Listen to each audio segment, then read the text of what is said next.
Hello hello hello hello. देखें कहाँ तक हुआ है दोस्त। गैस आयनीकरण प्रभाव ना आज ही कंप्लीट हो जाएगा तुम्हारा। Ending of your chapter. Third और फोर्थ में थोड़ा सा इधर उधर कर दिया हम कंटेंट को।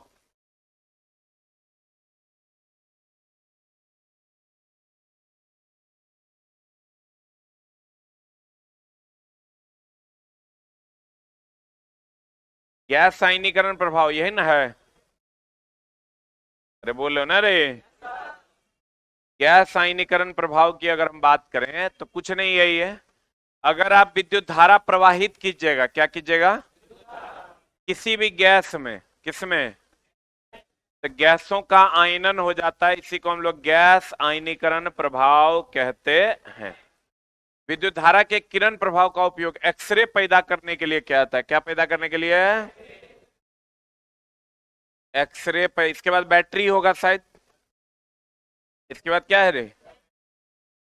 बैटरी। ये सबको हम दे दिए हैं अगला चैप्टर में।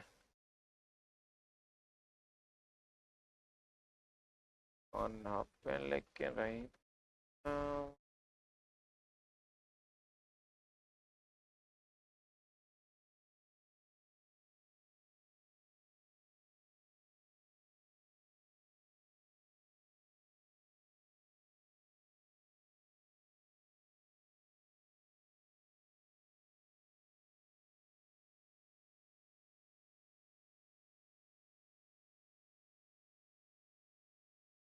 इसके बाद बैटरी है ना। अरे बोलो ना रे। हाँ रे छोटा सा। बैटरी सेल या बैटरी है ना। कहते हैं सेल किसको कहते हैं, बैटरी किसको कहते हैं। एक है तो सेल है, एक से अधिक है तो बैटरी। एक है तो क्या है, सेल। एक से अधिक है तो बैटरी। सेल एक स्थैतिक युक्ति है कि गतिशील युक्ति है? सेल हो गया कंडेंसर, कैपेसिटर, ट्रांसफार्मर, ये स्थैतिक युक्ति है। देखो युक्ति दो प्रकार का होता है, एगो स्थैतिक का, एगो गतिज। युक्ति दो प्रकार का, एक स्थैतिक और एक गतिज। स्थैतिक युक्ति किसको कहते हैं? जो अस्थिर रहे, जैसे सेल, कैपेसिटर, ट्रांसफार्मर। गतिशील युक्ति का एग्जांपल कौन है? जनरेटर। और कौन रे? मोटर। ये सब क्या है, गतिशील युक्ति है। जल्दी ली।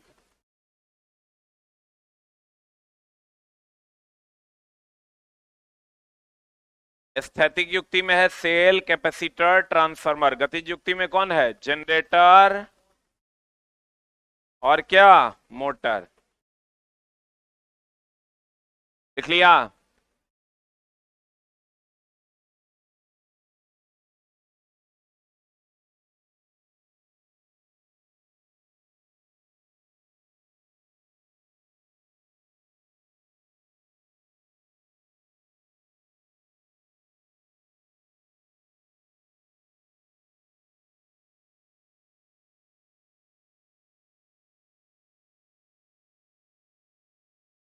हो गया? तो बता, कैपेसिटर स्थैतिक युक्ति है कि गतिज? सेल एक स्थैतिक युक्ति है जो रासायनिक ऊर्जा को विद्युत ऊर्जा में परिवर्तित करता है। इसे परिपथ में प्लस माइनस चित्र द्वारा प्रदर्शित करते हैं। अब ये दो प्रकार का, एगो प्राथमिक है, एगो क्या है, द्वितीयक। प्राथमिक हो गया जिसको आप बार बार चार्ज नहीं कर सकते। प्राथमिक है जिसको आप बार बार चार्ज कर सकते हैं, वो क्या है, द्वितीयक है। तो बता, प्राथमिक उत्क्रमणीय है कि अनुत्क्रमणीय है? हाँ, अनुत्क्रमणीय। द्वितीयक उत्क्रमणीय। सब कुछ द्वितीयक का बढ़िया, प्राथमिक का खराब। खाली कम दाम का होता है कौन, प्राथमिक। कहता है प्राथमिक यह केवल एक बार ऊर्जा स्टोर करता है, इसे पुनः चार्ज नहीं किया जा सकता है। इसे पहले विद्युत देकर आवेशित करना पड़ता है, तब यह विद्युत वाहक बल उत्पन्न करता है। इसे पुनरावेशित भी किया जा सकता है। क्या किया जा सकता है? इसमें रासायनिक क्रिया उत्क्रमणीय ज्ञान उत्क्रमणीय, किसमें? प्राथमिक में। इसमें रासायनिक क्रिया उत्क्रमणीय। इसका विद्युत वाहक बल द्वितीयक की अपेक्षा कम, इसमें विद्युत वाहक बल अधिक। इसे संचित सेल कहेंगे, क्योंकि बार बार स्टोर कर लेता है। बार बार क्या करता है? स्टोर करता है, इसलिए इसे संचित सेल कहते हैं। ये सब प्राथमिक सेल है, ये सब क्या है? द्वितीयक सेल। इसमें दुए को तुमको याद रखना है, एगो लेड एसिड सेल, एगो शुष्क सेल। शुष्क सेल प्राथमिक है और लेड एसिड सेल क्या है? द्वितीयक। ये दो को पूछेगा, हाईलाइट कर लो। प्राथमिक जिसे बार बार चार्ज किया जा सके कि ना किया जा सके? ना किया जा सके। द्वितीयक बार बार चार्ज किया जा सके।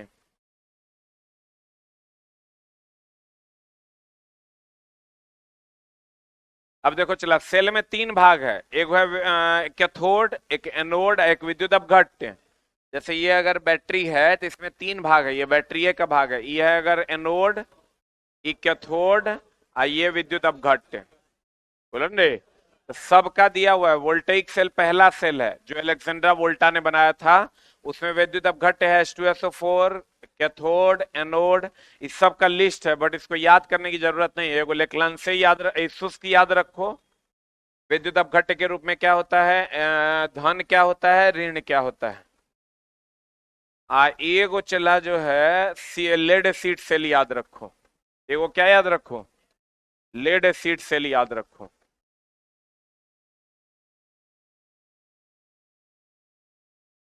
सिल्वर ऑक्साइड सेल का उपयोग होता है डिजिटल कैलकुलेटर में। कहां होता है चला? सिल्वर ऑक्साइड सेल की दक्षता अधिक होती है, इसलिए इसका उपयोग छोटे कैलकुलेटर में करते हैं, ये कैलकुलेटर में। अब बैटरी का ऋणात्मक प्लेट अधिकतर किसका बना होता है? जिंक का। अब बैटरी हो गया दो प्रकार का, एगो चार्ज है, एगो डिस्चार्ज। चार्ज बैटरी होगा चला तो ये रासायनिक ऊर्जा है इसमें, रासायनिक को किस में बदलेगा? विद्युत में। और डिस्चार्ज है तो विद्युत को किस में बदलेगा? रासायनिक में। डिस्चार्ज अगर है तो विद्युत को किस में बदलेगा? रासायनिक में। और चार्ज है तो रासायनिक को विद्युत में।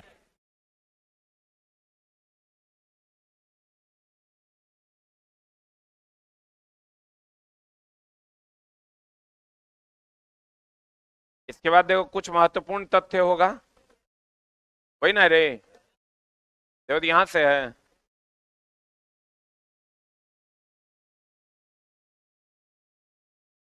खुला परिपथ,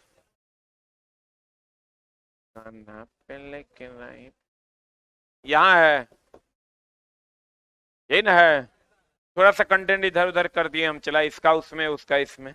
बताओ, खुले परिपथ में विद्युत धारा का प्रवाह होगा? खुला परिपथ में धारा का प्रवाह होगा, तो धारा का प्रवाह कितना हो जाएगा? 0। आर बराबर क्या होता है? V बटा I। बोलवे नहीं करेगा। आर बराबर मतलब V बटा 0 इज इक्वल टू कितना? अनंत। धारा का खुले परिपथ में धारा का प्रवाह 0, आर बराबर V बटा I, यानी V बटा 0 इज इक्वल टू कितना? अनंत। बोलवे नहीं करेगा। खुले परिपथ का प्रतिरोध कितना? अनंत। कितना? धारा, वोल्टेज तो नियत रहेगा।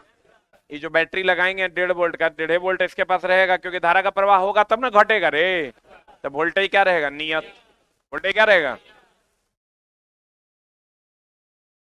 खुले परिपथ में विद्युत धारा का मान क्या होता है? 0। खुला परिपथ का प्रतिरोध क्या होता है? अनंत। एक कूलम में कितना electron? 6.25 into 10 to the power 18 electron. एक फेराड बराबर कितना कूलम? घरों में व्यय विद्युत ऊर्जा, देखो चला, घर में जो हम लोग खपत करते हैं विद्युत ऊर्जा, उसको किलो वाट आवर में नापते हैं। किसमें नापते हैं? घर में खपत विद्युत ऊर्जा को किलो वाट आवर में नापते हैं। इसी को हम लोग क्या कहते हैं? यूनिट। इसका फॉर्मूला होता है VIT बटा 1000, या VIT बोले तो P इंटू टी बटा 1000। VIT बाई 1000 या P इंटू टी बाय 1000। बोलो हाँ। VIT बाय 1000 या P इंटू टी बाय 1000, या जो दिया हुआ रहे सबको गुना करके 1000 से भाग कर दो। खाली ध्यान रखना समय घंटा में होना चाहिए। समय किसमें होना चाहिए? अब 1 किलोवाट आवर बराबर पहले ही पढ़ा दिए हम, बताओ क्या होता है? 3.6 इंटू 10⁶ जूल ना। अगर 2 किलोवाट आवर कह देगा 2 से गुना कर देंगे, और 3 किलोवाट आवर कह देगा 3 से गुना कर देंगे। घरों में व्यय विद्युत ऊर्जा की मात्रा किलोवाट आवर या यूनिट में ज्ञात की जाती है। किलोवाट आवर में कुल शक्ति गुना कुल समय बटा 1000, कुल विद्युत ऊर्जा VIT या बटा 1000। एक घर में इतना वोल्ट इतना वाट, वोल्टेज दे दिया है, पावर दे दिया है, 5 बल्ब लगे हैं 5 घंटे, समय का मान दे दिया है 30 दिन, एक माह में व्यय विद्युत ऊर्जा का मान क्या होगा? किलोवाट आवर निकालना है तो फॉर्मूला है या तो VIT बटा 1000 या P इंटू टी बटा 1000। बताओ हमको P और T दिया हुआ है, V तो दिया हुआ है, I नन दिया हुआ है, तो ये फॉर्मूला नहीं लगाएंगे। P का मान कितना है? 40 वाट के कितने बल्ब हैं? 5। कितना घंटा? कितना दिन तक? अब बट्टा कितना? 1000 ना। 10101010 गया, कितना बचा? 5 दूनी 10, 2 दूनी 4, 30 यूनिट इज द आंसर, या 30 kilowatt hour is the answer. बोलो। विद्युत परिपथ में निम्न रंगों द्वारा तारों को प्रदर्शित किया जाता है। देखता होगा तार जो हम लोग वायरिंग करते हैं अलग अलग रंग का होता है कि सेमे रंग का होता है? तो चला गौर फरमाइएगा। RYB फेज के लिए रेड येलो ब्लू, RYB किसके लिए? किसके लिए रे? फेज के लिए। RYB किसके लिए? फेज के लिए। ग्रीन किसके लिए? ग्रीन किसके लिए? अर्थ के लिए। अब ब्लू या ब्लैक किसके लिए? ब्लू या ब्लैक, ब्लू या क्या? ब्लैक किसके लिए? न्यूट्रल के लिए। अर्थ के लिए क्या? हरा। RYB किसके लिए? फेज के लिए। सबसे ऊपर जो तार में रहता है वो फेज होता है, अर्थ रहता है। सबसे ऊपर जो तार में रहता है वो क्या होता है? अर्थ। जो पोल पर तुम देखता है ना, सबसे ऊपर में तार जो गुजरता है वो क्या है? अर्थ है।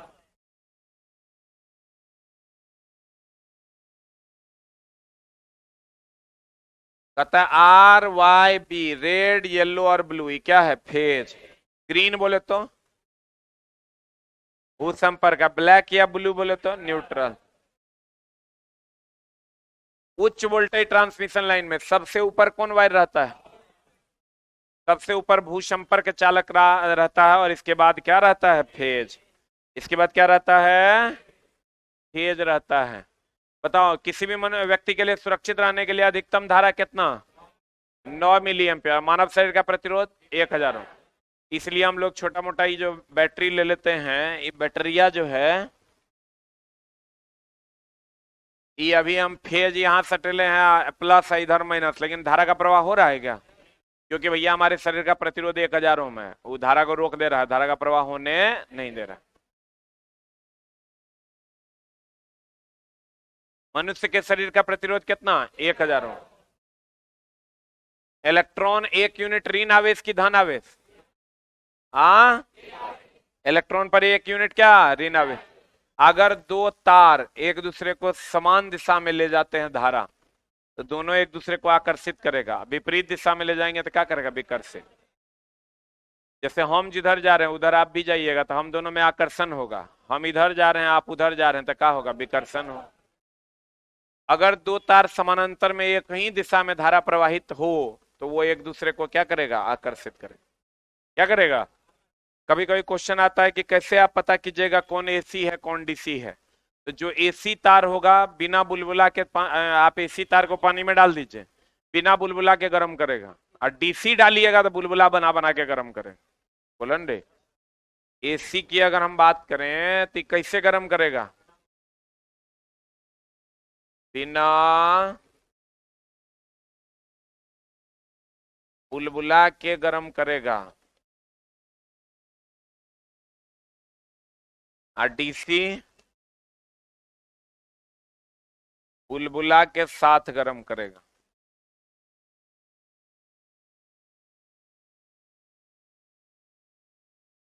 एसी बिना बुलबुला के गर्म करेगा, लिख लो। और डीसी बुलबुला के साथ गर्म करेगा।